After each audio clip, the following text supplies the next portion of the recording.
Subscribe करें मेरी channel study with Deepa Saini को और इसके साथ बेल आइकन को ज़रूर प्रेस कीजिए जिसके चलते आप मेरी सभी वीडियोस को देख सकें। आज की क्लास में मैं आपको करवाने जा रही हूँ अफ्रीका कॉन्टिनेंट। इससे पहले एक वीडियो हम पहले कवरअप कर चुके हैं जिसमें मैंने आपको बेसिक नॉलेज दे दी थी पूरे अफ्रीका की। हमने सी पढ़ लिए थे, इसके सागर, महासागर, जल संधियां पढ़ ली थी और उसके अलावा मोस्ट इंपोर्टेंट नॉलेज जो थी अफ्रीका कॉन्टिनेंट की वो सब कवरअप कर ली थी। तो आज की क्लास में हम करेंगे फिजिकल फीचर्स ऑफ अफ्रीका, यानी अफ्रीका में जो फिजिकल फीचर्स हैं यानी ज्योग्राफिकल जो फीचर्स हैं उन सबको कवरअप करेंगे आज की क्लास में। तो चलिए शुरू करते हैं अपनी आज की क्लास। अफ्रीका कॉन्टिनेंट फिर भी आपको मैं बता दूं, जो जिन स्टूडेंट ने पिछली क्लास नहीं देखी है या तो मैं आपको लिंक अपने डिस्क्रिप्शन बॉक्स में डाल दूंगी, तब आप वहां से देख सकते हैं पिछली क्लास को। यहाँ पर फिर भी थोड़ा समझ लो, ये अफ्रीका है, ऊपर यहाँ पर यूरोप पड़ता है, यहाँ पर एशिया पड़ता है, लाल सागर, भूमध्य सागर, इधर आता है हमारा हिंद महासागर, अटलांटिक महासागर और नीचे अंटार्कटिका महासागर। This is a island of Africa. ठीक है, तो इसका नाम है मेडागास्कर। ये भूमध्य सागर पड़ता है, ये लाल सागर पड़ता है। यहाँ पर जो अफ्रीका कॉन्टिनेंट है, तो अब हम शुरू करते हैं अपनी class physical features of Africa. तो फिजिकल फीचर्स में आता क्या क्या है? तो भाई जो आपके अफ्रीका के अंदर जो माउंटेन है, जो रिवर्स हैं, जो हाईलैंड है, जो ये कह सकते हैं लेक्स हैं, डेजर्ट है, उन सबको आज की क्लास में हम कवर अप करेंगे। तो सबसे पहले पढ़ने जा रहे हैं हम डेजर्ट ऑफ अफ्रीका, यानी अफ्रीका में जो जो मरुस्थल है तो उनको कवर अप करेंगे। सबसे पहले पढ़ेंगे हम डेजर्ट। और डेजर्ट का एक डेजर्ट तो ऐसा है, आई थिंक हर स्टूडेंट को उस डेजर्ट के बारे में पता है, और उसका नाम क्या है? सहारा मरुस्थल। क्या नाम है भाई उसका? सहारा मरुस्थल का आई थिंक सभी को ही पता है, सहारा मरुस्थल। ठीक है, सहारा मरुस्थल। आप सब ये कहते हो विश्व का सबसे बड़ा गर्म मरुस्थल, तो बिल्कुल राइट है, विश्व का सबसे बड़ा हॉट डेजर्ट है, ये गर्म डेजर्ट है। बट अगर लार्जेस्ट डेजर्ट की बात करें, यानी विश्व का सबसे बड़ा मरुस्थल है, नहीं, विश्व का सबसे बड़ा मरुस्थल है अंटार्कटिका मरुस्थल विश्व का सबसे बड़ा मरुस्थल है। मैंने अपनी चैनल पर मेजर डेजर्ट ऑफ वर्ल्ड के नाम से एक वीडियो बना रखी है, तो उस वीडियो में आप वर्ल्ड के जितने भी डेजर्ट हैं उनकी रैंकिंग, 10 डेजर्ट ऑफ वर्ल्ड सब कुछ पढ़ सकते हो। तो विश्व का सबसे बड़ा जो डेजर्ट है वो है कोल्ड डेजर्ट, और वो कौन सा है? अंटार्कटिका। एंड सेकंड लार्जेस्ट आता है आर्कटिक डेजर्ट। एंड थर्ड आता है, थर्ड लार्जेस्ट डेजर्ट कौन सा है? सहारा। अगर आपसे विश्व का सबसे बड़ा गर्म पूछे तब आंसर आपका सहारा रहेगा। ठीक है, विश्व का सबसे बड़ा गर्म मरुस्थल है सहारा। बट अगर बात करें विश्व का कौन सी रैंकिंग पर आता है ये मरुस्थल नॉर्मल तौर पर, तो ये तीसरे नंबर पर आता है सहारा मरुस्थल। विश्व का तीसरा बड़ा मरुस्थल है सहारा। ठीक है, इतनी बात आपको समझ में आ गई सहारा मरुस्थल के बारे में। जो ये सहारा मरुस्थल है इसने अफ्रीका की 11 कंट्रियों को कवर अप किया है, यानी 11 कंट्रियों में फैला हुआ है सहारा मरुस्थल। कैसा मरुस्थल है? हॉट मरुस्थल है, ट्रॉपिकल मरुस्थल है। ठीक है, अब इसके बाद जो ये सहारा मरुस्थल है 11 कंट्रीज को कवर अप किया गया है। इसके एरिया की बात करें तो इसने 92 lakh kilometre square area cover किया है। हमारा भारत 32,87,263 वर्ग किलोमीटर एरिया में फैला हुआ है, और इसने भारत से भी देख लो 3 गुना हो गया, तो 92 लाख किलोमीटर स्क्वायर एरिया में फैला हुआ है अकेला सहारा मरुस्थल। अब ये जो सहारा मरुस्थल है इसमें कहीं कहीं पर छोटी छोटी माउंटेन पिक भी है। छोटी छोटी क्या है? माउंटेन पिक भी है। जैसे फॉर एग्जाम्पल अहागर, तिब्बती अहागर, ये छोटी छोटी माउंटेन पिक है। किसके अंदर? सहारा डेजर्ट के अंदर। तिब्बती ऐसे ही नाम है वहीं के। ठीक है, अहागर, तिब्बती। अगर एग्जामिनर पूछे कि अहागर कौन से डेजर्ट में है तो आप राइट आंसर करोगे सहारा। तिब्बती कौन से डेजर्ट में है तो राइट आंसर रहेगा सहारा। बट सहारा की अगर हाईएस्ट पिक की बात करें तो सहारा की जो हाईएस्ट पिक है सहारा मरुस्थल की, मैं नॉट अफ्रीका, पूरे अफ्रीका की बात नहीं कर रहे, सहारा मरुस्थल की जो हाईएस्ट पिक है उसका नाम है इमी कोसी। क्या नाम है? इमी कोसी। भाई ये लगा लो, सहारा मरुस्थल में जाके कौन खुश होगा? सहारा मरुस्थल में जाके तो सब अपने आप को कोसेंगे हम यहाँ क्यों आए। ठीक है, तो इमी कोसी क्या है? सहारा मरुस्थल की हाईएस्ट पिक इमी कोसी। इसकी अगर बात करें हाईएस्ट की, यानी ऊंचाई की तो कितनी है, 3415 मीटर इसकी हाईएस्ट ऊंचाई है। तो सहारा मरुस्थल की हाईएस्ट पीक कैसे याद कर सकते हो, इमी कोसी, यहाँ आकर हम कोस रहे हैं तो इमी कोसी। अब ये जो सहारा मरुस्थल है, हमारे जो अफ्रीका कॉन्टिनेंट का 30% एरिया कवर किया है सहारा मरुस्थल ने। पूरे अफ्रीका का 30% एरिया जो अकेले सहारा मरुस्थल के द्वारा कवर अप किया गया है। और अब इस सहारा मरुस्थल में भी आपकी अलग अलग वेराइटीज हैं, जैसे इसमें सैंड, अब ये कह सकते हैं सैंड ड्यून्स हैं, सैंड ड्यून्स है। ये सैंड ड्यून्स क्या होते हैं, यानी रेत के टिब्बे, रेत के टिब्बे। तो सहारा मरुस्थल में 20% एरिया जो रेत के टिब्बों द्वारा कवर अप है, यानी कोरी रेत ही रेत मिलेगी आपको दूर तक और कुछ नहीं मिलेगा। 20% सहारा मरुस्थल तो ऐसा है, सैंड ड्यून्स है वहां पर, ठीक है, 20%। अब उसके बाद सैंड ड्यून्स के अलावा भी और भी सारी चीजें हैं, रेग्स, रेग जिसे हम हिंदी में रेग कहते हैं, रेग, रेग, रेग क्या होते हैं, 70% जो एरिया है सहारा मरुस्थल का रेग द्वारा कवरअप है। अब ये रेग क्या होते हैं, जो मिट्टी के साथ जो छोटे छोटे बारीक कंकर पत्थर होते हैं, ऐसी मिट्टी को कहेंगे रेग, जिसमें आपकी मिट्टी भी होगी प्लस कंकर पत्थर भी होंगे, ठीक है। तो ऐसी मिट्टी को रेग कहते हैं। तो सहारा मरुस्थल का ऐसा पार्ट 70% है। उसके अलावा तीसरी वैरायटी और आती है सहारा मरुस्थल में, हमादा। हमादा, ये हमादा क्या होते हैं, हमादा यानी जो चट्टाने, जो रॉक्स है सहारा मरुस्थल के अंदर, जब वो अपर्दित हो जाती है यानी वो टूट फूट जाती हैं, तो ऐसे उस चूरे के पार्ट भी है सहारा मरुस्थल में, उस टूट फूट के पार्ट है जिसे हम कहते हैं हमादा। तो सैंड ड्यून्स तो सबसे ज्यादा पार्ट सहारा मरुस्थल में रेग का है, ठीक है, याद रखना, रेग है सबसे ज्यादा सहारा मरुस्थल में, हमादा, सैंड ड्यून्स और रेग, ये तीनों ही चीजें सहारा मरुस्थल में है। उसके बाद देखो सहारा मरुस्थल से आई थिंक आपको बहुत सारी नॉलेज मैंने दे दी है। और सहारा मरुस्थल में कौन सी जनजाति रहती है, ये आपके लिए क्वेश्चन है। मैंने लास्ट वीडियो में मैंने आपको बता दिया था सहारा मरुस्थल में कौन सी जनजाति के लोग रहते हैं। ये इसका आंसर आप मुझे कमेंट बॉक्स पर लिखकर डालोगे, सहारा मरुस्थल के अंदर कौन सी जनजाति रहती है। ओके, तो 11 कंट्रीज में है। एरिया देख लिया हमने, हाईएस्ट पिक देख ली सहारा मरुस्थल की, सैंड ड्यून्स देख लिए, रेग्स देख लिए, हमादा को इंग्लिश में भी हमादा ही कहते हैं, एरिया देख लिया, पूरे कॉन्टिनेंट का 30% एरिया कवर अप किया है, ठीक है। ये था हमारा सहारा मरुस्थल। वर्ल्ड में तीसरी रैंकिंग आती है। गर्म मरुस्थल में बात करें तो नंबर 1 आता है। अब इसके बाद सेकंड डेजर्ट आता है, ये फर्स्ट डेजर्ट था अफ्रीका का, सेकंड डेजर्ट जो होगा वो कौन सा होगा, सेकंड नंबर पर सहारा हमने पढ़ लिया है। सेकंड नंबर पर यानी सेकंड बड़ा लार्जेस्ट डेजर्ट कौन सा है अफ्रीका कॉन्टिनेंट का, तो ये है भाई हमारा Kalahari desert, Kalahari desert. Kalahari desert Africa का दूसरा बड़ा डेजर्ट है, कालाहारी डेजर्ट। 3 कंट्रीज में फैला हुआ अफ्रीका की, 3 कंट्रीज में, इनके नाम आपको पता होने चाहिए। नामीबिया आता है, एक तो नामीबिया कंट्री आती है, दूसरी आती है भाई आपकी बोत्सवाना, नामीबिया आती है, बोत्सवाना आती है, बोत्सवाना, और तीसरी आती है साउथ अफ्रीका। ये पूरा जो साउथ वाला पार्ट है इसे बोलते हैं, यहाँ पर है आपकी साउथ अफ्रीका कंट्री, तो ये आती है south Africa country. Namibia, Botswana, south Africa, तो तीनों कंट्री में फैला हुआ है कालाहारी डेजर्ट। आप सबको पता है कैसा डेजर्ट होगा, गर्म मरुस्थल है, हॉट डेजर्ट है, ठीक है, कालाहारी डेजर्ट। ये जो कालाहारी डेजर्ट है, अब कालाहारी डेजर्ट में भी एक जनजाति रहती है जो मैंने पिछली क्लास में करवाई थी, फिर बता देती हूँ यहाँ पर। तो कालाहारी जो डेजर्ट है इसमें बूसमैन जनजाति के लोग रहते हैं। कौन सी जनजाति के, बूसमैन जनजाति के। यहाँ पर जो हंटर्स है यानी कालाहारी रेगिस्तान में जो पशु होते हैं, थोड़े बहुत जो कीड़े मकोड़े होते हैं, उनको जो हंटर्स होते हैं यानी उनका शिकार करने वाले जो लोग होते हैं उन्हें शैन पीपल कहते हैं, शैन पीपल। शैन पीपल उन हंटर्स को कहा जाता है जो कालाहारी मरुस्थल में है, तो लैंड ऑफ सैन पीपल के नाम से जाना जाता है कालाहारी मरुस्थल, ठीक है। और उसके अलावा थ्रस्ट डेजर्ट के नाम से भी ये जाना जाता है, थ्रस्ट डेजर्ट, थ्रस्ट डेजर्ट के नाम से भी जाना जाता है कालाहारी मरुस्थल यानी प्यासा मरुस्थल, ठीक है। अब ये जो कालाहारी डेजर्ट है यहाँ पर एक रिवर भी बहती है अफ्रीका के अंदर, रिवर का नाम है ऑरेंज रिवर।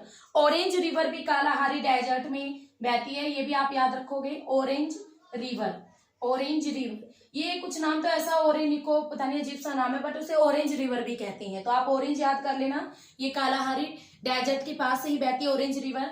ये जो कालाहारी मरुस्थल वाला पार्ट है ये डायमंड माइनिंग के लिए फेमस है। यहाँ पर विश्व की सबसे बड़ी हीरे की खान भी है किम्बरले। यहाँ पर विश्व की सबसे बड़ी हीरे की खान है, नाम क्या है, किम्बरले, ये किस में पड़ती है? कालाहारी डेजर्ट में ही पड़ती है। हीरे की खान है, डायमंड माइनिंग के लिए फेमस है। कौन सा? कालाहारी मरुस्थल। तो कालाहारी मरुस्थल के बारे में आपको इतना पता होना चाहिए। थर्ड डेजर्ट आता है साउथ अफ्रीका में और उसका नाम है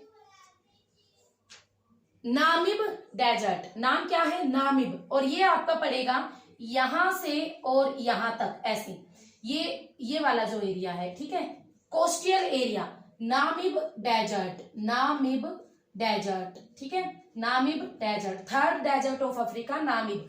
नामिब जो डेजर्ट है ये किस प्रकार का डेजर्ट है? ये कोस्टल डेजर्ट है। कैसा डेजर्ट है? कोस्टल, यानी तटीय, तटीय डेजर्ट है, तटीय मरुस्थल है। जो नामिब डेजर्ट है ये भी 3 कंट्रीज में पड़ता है। एक तो यहाँ पर पड़ती है अंगोला, अंगोला कंट्री, एक पड़ती है अंगोला, सेकंड आती है Namibia and third is south Africa. तो 3 कंट्रीज में पड़ता है नामिब डेजर्ट। मैं लिख देती हूँ नाम, अंगोला, अंगोला कंट्री में, नामीबिया कंट्री में और थर्ड आता है भाई आपका दक्षिण अफ्रीका कंट्री में। तो इन तीनों कंट्रीज में पड़ता है नामिब डेजर्ट। कैसा डेजर्ट है? कोस्टल डेजर्ट है। तो ये तीनों थे आपके मेन डेजर्ट अफ्रीका कॉन्टिनेंट के, जो हमने यहाँ पर कवर अप कर लिए हैं। सहारा डेजर्ट, कालाहारी डेजर्ट और नामिब डेजर्ट, ठीक है। इन तीनों के बारे में आपको पता होनी चाहिए। ये फेमस डेजर्ट है अफ्रीका कॉन्टिनेंट के। तो फिजिकल फीचर में हमारा डेजर्ट कंप्लीट होता है, जहां पर हमने बहुत सारी चीजें कवर अप कर ली हैं। अब इसके बाद एक अफ्रीका में भ्रंश घाटी है। अफ्रीका में क्या है? भ्रंश घाटी, वो भी मैं आपको पढ़ाऊंगी। नेक्स्ट करेंगे हम अफ्रीका के अंदर rift valley. Rift valley English में कहते हैं भ्रंश घाटी को रिफ्ट वैली। रिफ्ट वैली जो कि आपके ये होते हैं ना, प्लेट टेक्टोनिक से रिलेटेड होती है। आपके फोल्ड पड़ जाती हैं, या जब दो प्लेटें एक नजदीक आती हैं, या आंतरिक हलचलों की वजह से कई बार इस तरीके की जो खाई हैं वो बन जाती हैं। इनके ऊपर भी मैंने अपने चैनल पर वीडियो बनाई है। रिफ्ट वैली और जो माउंटेन है ये किस प्रकार बनते हैं, कैसे बनते हैं, तो आप मेरे चैनल पर जाके देख सकते हो। स्टडी विद दीपा सैनी मेरे चैनल का नाम है। यहाँ पर जो अफ्रीका कॉन्टिनेंट की बात करें तो आपके यहाँ से लेकर इस तरीके से एक बहुत गहरी खाई है, गहरी भी है और चौड़ी भी है, ठीक है। कहीं पर 25 किलोमीटर चौड़ी, कहीं पर 50 से 65 किलोमीटर तक चौड़ी है। इस तरीके से एक गहरी खाई है और यहाँ पर आकर उस खाई ने थोड़ा सा टर्न भी ले लिया, यानी इसका कुछ पार्ट इस तरीके से यहाँ पर भी है और इसका कुछ पार्ट आगे चल के ऐसे जॉइंट भी हो जाता है और आगे चल के मोजाम्बिक, यहाँ पर आती है आपकी कंट्री मोजाम्बिक कंट्री। यहाँ पर कौन सी कंट्री है? Mozambique country. तो यहाँ तक ये अफ्रीका की भ्रंश घाटी फैली हुई है। इसको कहते हैं महान भ्रंश घाटी। क्या नाम रखा गया इसका? महान भ्रंश घाटी, यानी आप ग्रेट रिफ्ट वैली के नाम से इसे बोल सकते हो। महान भ्रंश घाटी पूरे हमारी पृथ्वी की सबसे लंबी भ्रंश घाटी है ये महान भ्रंश घाटी। किस कॉन्टिनेंट में है? अफ्रीका कॉन्टिनेंट में है, ठीक है। महान भ्रंश घाटी अफ्रीका कॉन्टिनेंट में ये पड़ती है। विश्व की सबसे लंबी भ्रंश घाटी कहते हैं इसे। और यहाँ पर ये भ्रंश घाटी क्या करती है? यहाँ पर आपका पड़ता है इथोपिया कंट्री पड़ती है। यहाँ पर कौन सी कंट्री पड़ती है? इथोपिया कंट्री, ठीक है। इथोपिया कंट्री पड़ती है भाई यहाँ पर। तो इथोपिया प्लेट्यू में यहाँ पर पड़ता है, इथोपिया पठार। तो इथोपिया प्लेट्यू को 2 भागों में बांटती है ये महान भ्रंश घाटी। यानी इस घाटी ने कोई बहुत बड़ा पठार था, उसके बीच में से दरार आ गई और उसको 2 पार्ट में डिवाइड कर दिया। बहुत सारे ज्योग्राफर ऐसे कहते हैं अगर ऐसा ही चलता रहा तो ये पूर्वी अफ्रीका जितना भी ये वाला पार्ट है, काफी मिलियन ईयर्स के बाद ये पार्ट जो अफ्रीका से अलग हो जाएगा, ठीक है। कुछ कहते हैं कि टेक्टोनिक जो प्लेटें हैं हमारी उनकी वजह से हो रहा है। कुछ कहते हैं कि हमारी पृथ्वी के अंदर जो इंटीरियर जो फोर्सेस काम कर रहे हैं, जैसे संपीड़न, तनाव, एंडोजेनेटिक, एक्सोजेनेटिक, उन फोर्सेस के कारण ये सारी चीजें हो रही हैं, ठीक है। आप देखो क्या रहता है। तो ये है महान भ्रंश घाटी। पूरे भारत की नहीं, पूरी हमारी पृथ्वी की सबसे लंबी भ्रंश घाटी है ये और मोजाम्बिक तक फैली हुई है। अगर इसकी बात करें तो ये जो भ्रंश घाटी है काफी लंबी है, बहुत ज्यादा लंबी है। अब भ्रंश घाटी हमने पढ़ ली, रिफ्ट वैली पढ़ ली जो कि अफ्रीका की महान भ्रंश घाटी है, तो आपको इसके बारे में पता होने चाहिए। और इस भ्रंश घाटी के बीच में यहीं पर पड़ती है हमारी एक विक्टोरिया झील भी। विक्टोरिया झील हमारी यहीं पर पड़ती है।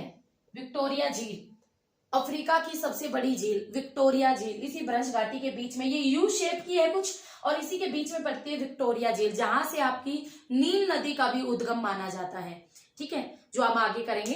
तो इतना आपको समझ में आ गया ब्रश घाटी। आगे चलते हैं, आगे हम करेंगे लेक। लेक सबसे पहले लेक ही कर लेते हैं, आपने एक लेक तो हमने शुरू कर ही दी है, तो ब्रश घाटी तो आपको एक ही थी, तो जो आपने पढ़ ली है। अब इसके बाद नेक्स्ट पढ़ने जा रहे हैं हम लेक्स। नंबर 3 फिजिकल फीचर में पढ़ेंगे lakes of Africa. Lakes of Africa में सबसे पहले हम विक्टोरिया को ही पढ़ेंगे। विक्टोरिया जो लेक है, जो झील है, अफ्रीका की सबसे बड़ी ताजे पानी की झील है। अफ्रीका की सबसे बड़ी ताजे पानी की झील है। विश्व की सबसे बड़ी ताजे पानी की झील कौन सी है, ये आपके लिए क्वेश्चन रहेगा। ये आपके लिए क्वेश्चन है, विश्व की सबसे बड़ी ताजे पानी की झील यानी विश्व की लार्जेस्ट फ्रेश वाटर जो लेक है वो कौन सी है। ठीक है, सेकंड अगर हम बात करें fresh water lake, largest fresh water lake, तो वो आपकी रहेगी विक्टोरिया लेक। कौन सी लेक रहेगी, विक्टोरिया सेकंड नंबर पर। फर्स्ट नंबर पर मैं आपको हिंट दे देती हूँ, वो उत्तरी अमेरिका में है, नॉर्थ अमेरिका में है। ठीक है, जो फ्रेश वाटर लेक है नॉर्थ अमेरिका में है। सेकंड है आपकी कौन सी, विक्टोरिया लेक, जो कि फ्रेश वाटर लेक है, लार्जेस्ट फ्रेश वाटर लेक है सेकंड। अब विक्टोरिया झील के बाद एक आती है, देखो विक्टोरिया में लिख देती हूँ यहाँ पर, विक्टोरिया जो कि आपको बिल्कुल याद टर्म पर होनी चाहिए आपकी बिल्कुल लंग्स पर। सेकंड नंबर पर आती है लेक टैंगेनिका। लेक टैंगेनिका मोस्ट इंपोर्टेंट है, ये भी आगे आप पढ़ोगे इसमें। नेक्स्ट आती है lake Malawi. Lake Malawi, Tanganyika, lake Malawi. Next आती है लेक तुर्काना। लेक तुर्काना, ये इंग्लिश में नाम भी इनके सेम है, तुर्काना। नेक्स्ट आती है lake Albert. Lake Albert, lake Albert. Next आती है लेक कीवू। लेक कीवू, और लास्ट आती है lake Edward. Edward, lake Kivu और लेक एडवर्ड। ये सारी की सारी लेक्स कहां पर हैं, अफ्रीका कॉन्टिनेंट के अंदर है। अब हम इनकी कंट्रीज वगैरह कुछ नहीं पढ़ेंगे। ठीक है, यहाँ पर देखो ये जितनी भी लेक्स है ना, ये यहाँ पर विक्टोरिया आ गई, फिर उसके पास यहाँ पर पूरी लंबाई में फैली हुई है टैंगेनिका, मलावी आ गई, तुर्काना आ गई, तो यहीं पर छोटी ये सारी झीलें इतने ही एरिया में फैली हुई है। बट ये जो मैंने लंबाई पर बनाई है टैंगेनिका, टैंगेनिका से आपका मोस्ट इंपोर्टेंट क्वेश्चन बनता है कैसे, वर्ल्ड की सबसे लंबी फ्रेश वाटर लेक है। लंबी यानी लॉन्गेस्ट। ठीक है, हम क्या पढ़ रहे थे, लार्जेस्ट यानी बड़ी, यानी एरिया जिसने ज्यादा कवर अप किया है। लंबाई में बात करें लॉन्गेस्ट, तो विश्व की सबसे लंबी ताजे पानी की झील है टैंगेनिका झील। समझ में आ गया, विश्व की सबसे लंबी ताजे पानी की झील कौन सी है, टैंगेनिका झील। ठीक है, उसके साथ साथ विश्व की दूसरी डीपेस्ट झील यानी विश्व की दूसरी सबसे गहरी झील, डीप झील, विश्व की दूसरी यानी सेकंड गहरी झील। ठीक है, लेक टैंगेनिका दूसरी गहरी, तो पहली गहरी कौन सी है, ये आप मुझे कमेंट बॉक्स में बताओगे। विश्व की सबसे गहरी झील कौन सी है, दूसरी मैंने आपको बता दी है टैंगेनिका। विश्व की सबसे गहरी झील कौन सी है। नेक्स्ट आता है विश्व की दूसरी वॉल्यूम यानी आयतन। ठीक है, आयतन, तो विश्व की वॉल्यूम में सेकंड नंबर आता है इस झील का, टैंगेनिका झील का। तो सेकंड नंबर वॉल्यूम में भी आएगा और डीप में भी आएगा टैंगेनिका झील का। बट लॉन्गेस्ट में बात करें तो विश्व की सबसे लंबी ताजे पानी की झील है टैंगेनिका झील। उसके अलावा मलावी, तुर्काना, अल्बर्ट, कीवू और एडवर्ड, ये सारी झीलें भी आपकी अफ्रीका कॉन्टिनेंट के अंदर ही पड़ती है। तो ये थे हमारे लेक्स जो आपको पता होनी चाहिए। तो लेक्स के बाद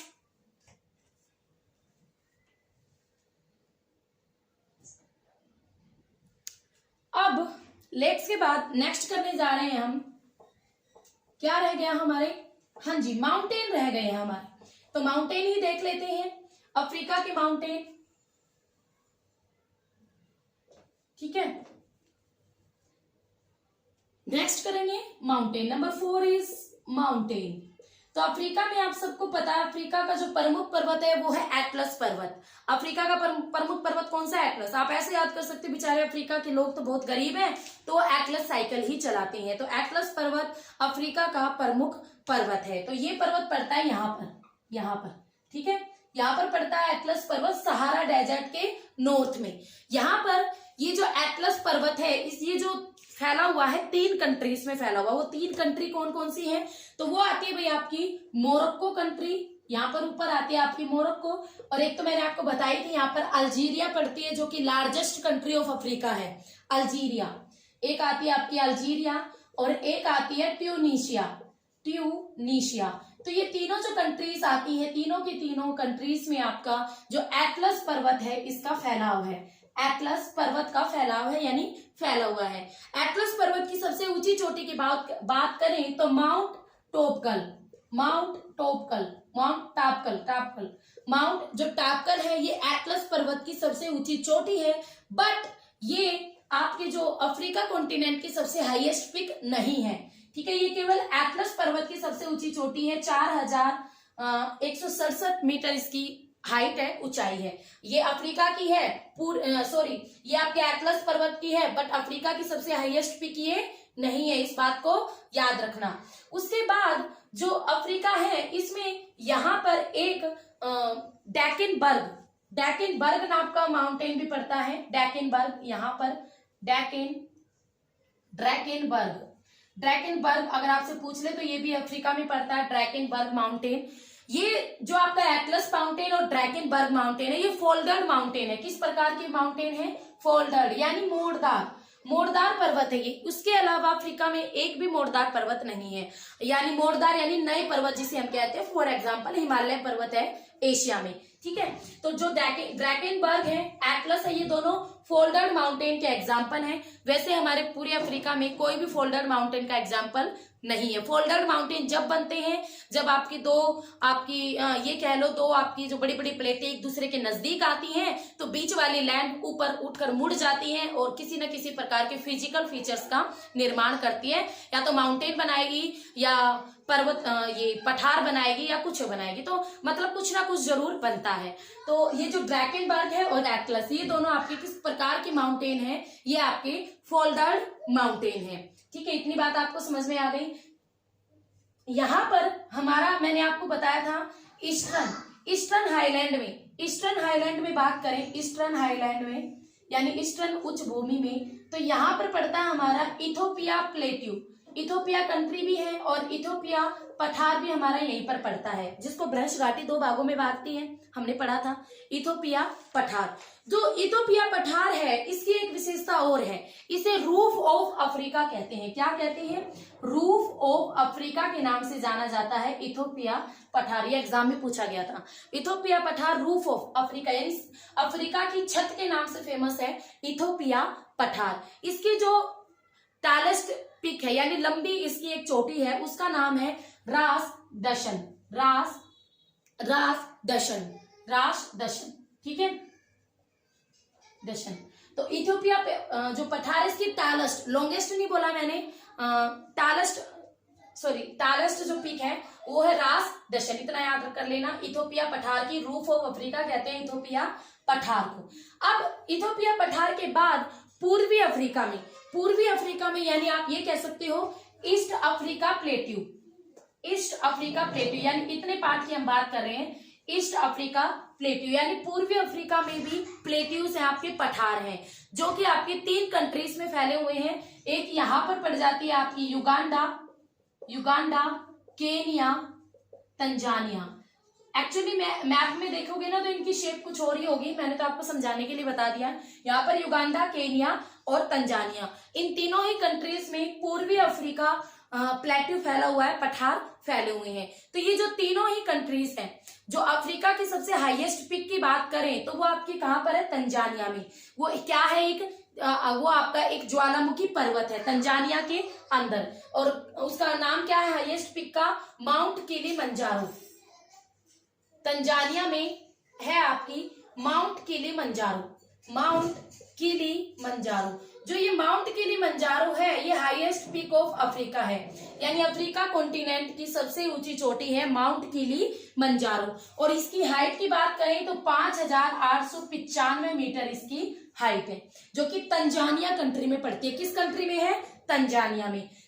अगर अफ्रीका की सेकंड हाईएस्ट पीक की बात करें तो वो है माउंट केनिया कंट्री में पड़ेगी, और माउंट का नाम भी केनिया ही होगा। Mount Kenya second highest peak of Africa, mount Kenya. और कितनी मीटर इसकी हाइट रहेगी? 5199 मीटर इसकी हाइट रहेगी, जबकि एटलस की तो 4000 समथिंग थी। इसलिए एटलस की जो चोटी है वो सबसे ऊंची चोटी नहीं है। टापकल अफ्रीका की सबसे ऊंची चोटी है माउंट किलिमंजारो, जो कि एक प्रकार का ज्वालामुखी पर्वत है, वोल्केनो माउंटेन। आपको इसको याद रखना है, ठीक है, वोल्केनो माउंटेन है। सेकंड जो हाईएस्ट पीक है अफ्रीका की वो है माउंट केन्या, जो 5199 मीटर ऊंची है। तो ये इतनी इंफॉर्मेशन जो माउंटेन थे हमारे, डेजर्ट मैंने आपको बता दिया, रिफ्ट वैली के बारे में बता दिया, लेक के बारे में हम पढ़ चुके हैं। जो रिफ्ट वैली है ये लगभग 3000 किलोमीटर की लंबाई में फैली हुई है। ये आई थिंक ये इंफॉर्मेशन रह गई, तो 3000 लगभग 3000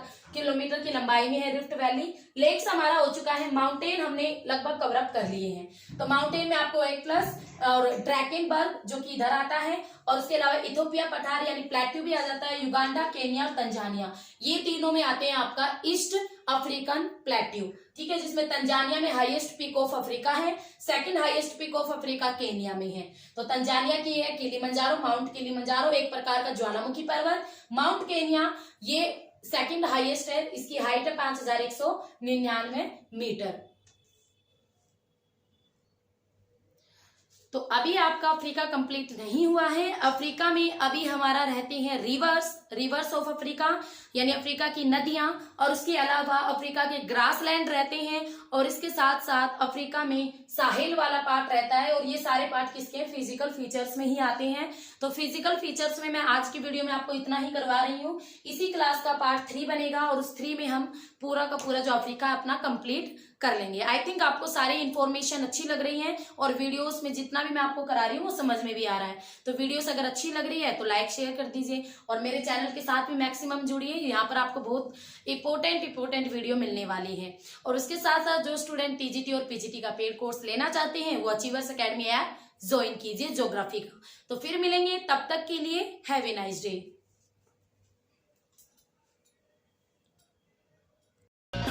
Thank you for watching.